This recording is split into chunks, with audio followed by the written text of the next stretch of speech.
Yo, what up, guys? So it's been a few weeks without posting any videos. This would have been my third video if I stayed a little consistent for the past 2-3 weeks. But I thought I decided just to wait it out for the second half of July and kind of just do an end of month video for July. Had a crazy good week. That healthcare stipend, as I mentioned in my last few videos, was obviously a huge bonus. Ended up adding $2,600 to my month. So for the end of July, today's July 31st, Friday. Happy Friday, everybody. Ended up $9,837 and some change for the month of July. So a little shy of 10 grand. Could have got it, but that's also kind of why I haven't been posting videos the last couple weeks. Just been enjoying, beach days and zoo trips and just enjoying dinners and going out for lunches and just enjoying the day and time with my family. I got my cat, Mr. Waffles, here with me. But yeah, just been enjoying July, man. It's summertime, so, and I have this is technically my second summer with my daughter now. She's a year and 4 months, but this is obviously a lot more fun with her at a year and 4 months than when she was just 4 months or so and barely even, looking around, let alone now she's starting to walk and all that. So it's a lot more fun. And not that at 4 months it's not fun, but those who have kids get what I mean. But yeah, so $9,837. I'll obviously post up the numbers. What doesn't, I wouldn't say pisses me off, but what I don't like, especially for Lyft, is they're always putting a lot of the numbers in your previous days. Like if you start really early, Uber does it too, but not as much compared to Lyft. Like I have been starting at 3 a.m. now instead of 4 a.m. And I'd say the first hour and a half, 2 hours almost, say I start on a Monday, by the first 2 hours, those earnings aren't going to be on that day, on that Monday. They're going to actually show on the Sunday, the previous day. And not that it's like a big deal, but I don't like, especially when you screenshot and you try to show it, or, well, I'm just doing my quick numbers of, every hour I'm looking at what am I at, price wise, like hourly, to make sure I'm like staying on track, staying on pace with that 30 plus per hour rate. And knowing, sometimes I will take that $6 ride if it's a short one and I'm already, say, at 26 bucks for that first 40 minutes, then I could take the $6 and just, finish. And that's if it's slow, but and finish up to make it a $30 plus hour. So, but yeah, anyways, so it kind of doesn't frustrate me, I guess. It's a little annoying that it does that. So the point I'm bringing that up is I will show it, but my healthcare stipend for Lyft on the earnings, when I show the month on this month for July, it's going to say 4,000 and like 300 or something like that. It should have an extra $1,736, but I'll show the previous month and you can see on one of those weeks, it's obviously on the graph, it's way bigger. It's like $2,600, I think, for the week. I'll show it up here. That's where the healthcare stipend shows, but it's basically showing like I got the healthcare stipend in May, but that was to complete the quarter for, the 3-month quarter, but it gave it to me in July. But for some reason, it put it in the earnings for May. So it does look kind of skewed, a little off, but obviously, as I'm explaining it anyways, it's already confusing.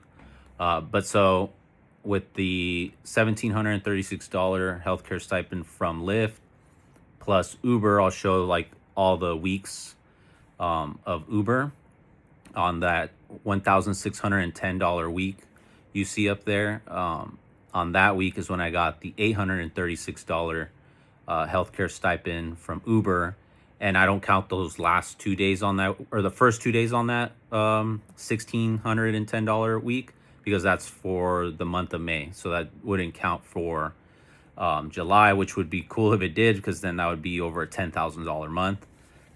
Because I think it does equal out to like, what is it, like $360, something like that.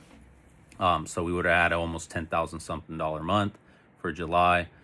But yeah, solid, man. Can't complain. I love that quarterly bonus. On the last quarterly bonus, I ended up getting a 1,736.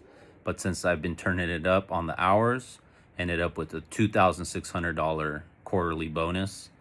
And so it's unfortunate they don't do those weekend at the end bonus kind of thing, a weekend bonus or a weekly bonus anymore.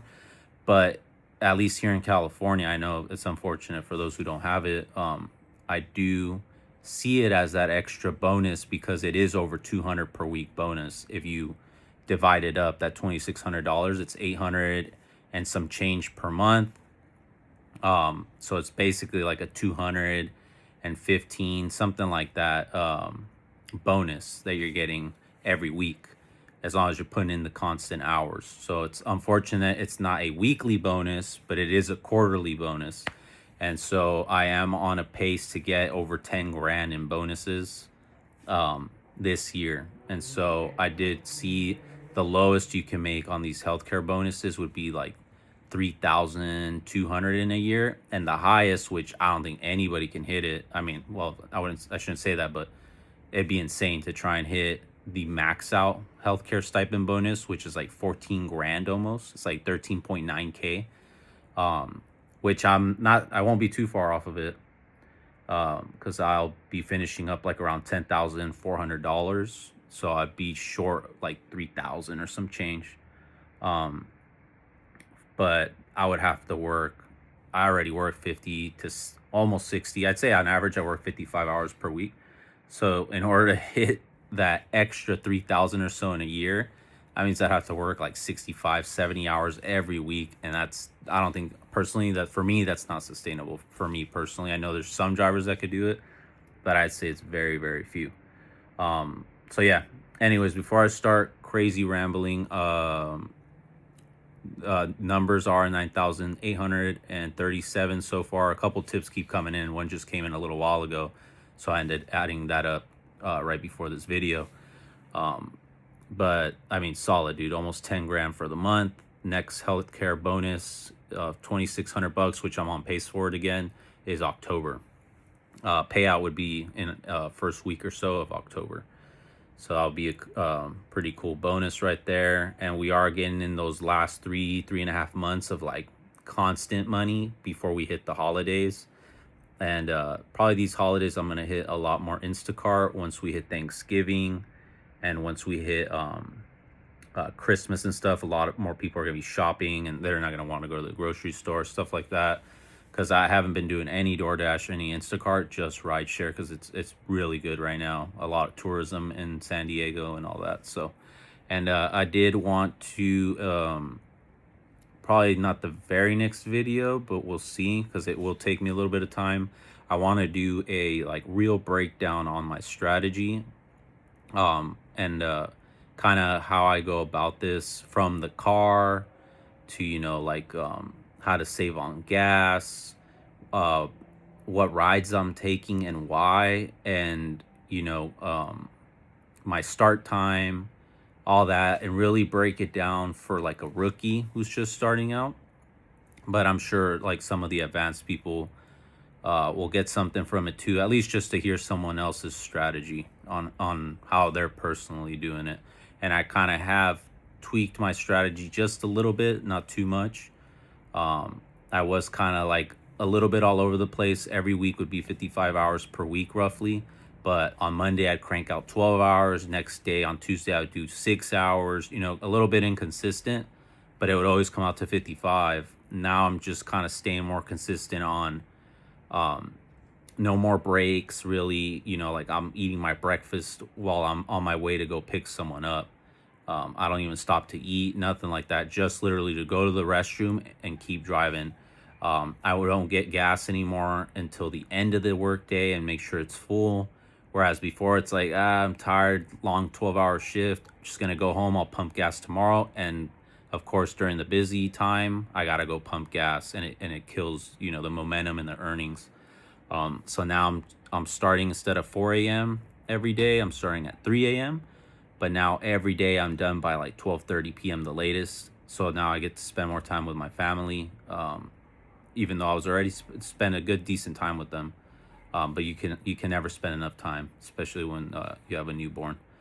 But I do want to break down a lot of my strategy, a lot of what I think and I'm doing throughout the shift, and really, just like I said, break it down for someone who's new so that they know what they're signing up for, what best times to go out, you know, all that stuff, the type of car you should be having, um, you know, where to get your free tire rotations constantly, stuff that's gonna, you know, make sure you make good money doing this, because it's not just, you know, start up your car and go.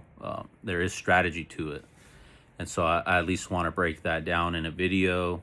And yeah, so but when I think about it and really try to do all the details laid out of how to do it, you would think it's simple, right? Like you just get in the car and go, but it really isn't. And the time of the day is going to depend what rides you should accept and which ones you shouldn't, etc. So either way, I definitely want to do a video on um, basically the 101, and mostly, I guess you could say, for new drivers. But like I said, it'll help some veteran drivers too if they're maybe stuck, or just want to hear someone else's opinion, or someone just blab off like I am. But yeah, I appreciate you guys for listening, and I'll definitely try to keep making more content, man. This ain't about getting sponsors. You'll never hear a sponsor on here.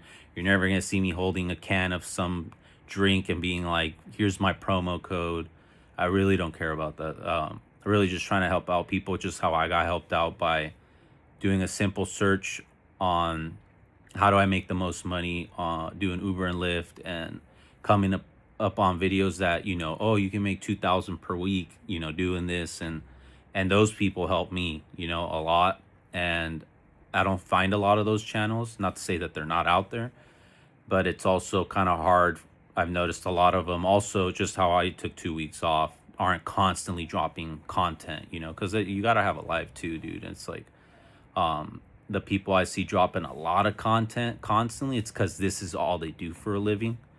Not to bag on that or anything, but if this is all you do and you're not really out there constantly on the road, it's kind of hard to be constantly dropping content. And it may not like be physically hard, but dude, it's like I say, you got to have a life. And it goes by quick. So as Ferris says, you don't want to miss it. But yeah, guys, so appreciate you. And before I forget anything else, I think that's it. Peace out.